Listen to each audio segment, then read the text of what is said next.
Residents of Agbe community in Makurdi are not unaware of the 2023 flood predictions, as they have come to live with the danger of excess water every year, where over 15 lives have been lost.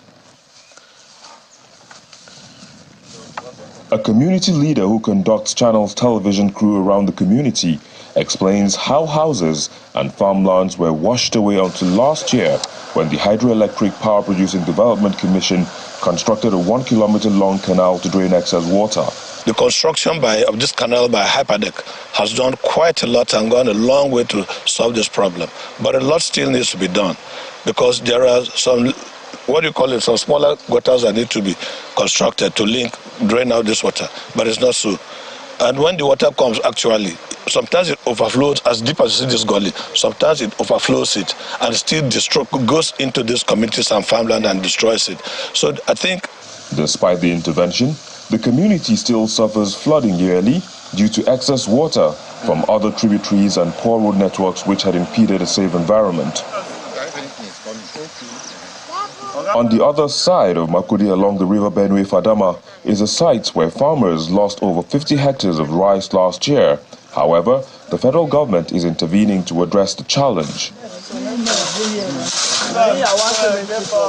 Workmen on the project are trying to beat the deadline ahead of severe flooding to help farmers save their crops.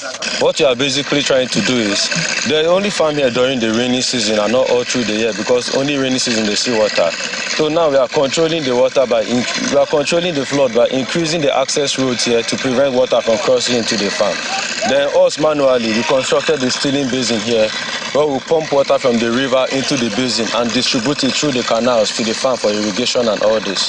So here that will enable water to be pumping through the farm all through the year, and to prevent flooding. Some of the farmers have increased their investment this year, hoping for a bountiful harvest. I planted 7 hectares of rice farm last year, and the thing was doing very well. Around September, October 2022, the volume of water exceeded the land surface and took over my farm. And after a month, it flooded my rice. When it subsided, no strand of my rice was remaining, so it flooded everything from my farm. So I used 1.2 million naira to farm last year, but I couldn't get anything from the farm. This year I increased it by 1 hectare.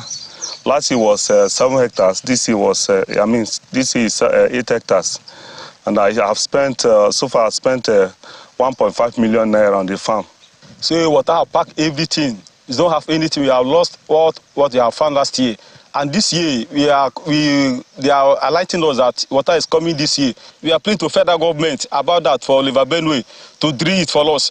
While the Steel Basin Canal project is meant to remove excess water during the rainy season, the project will also help in pumping water from the Rio Benue into the Fadama for dry season farming to sustain food production.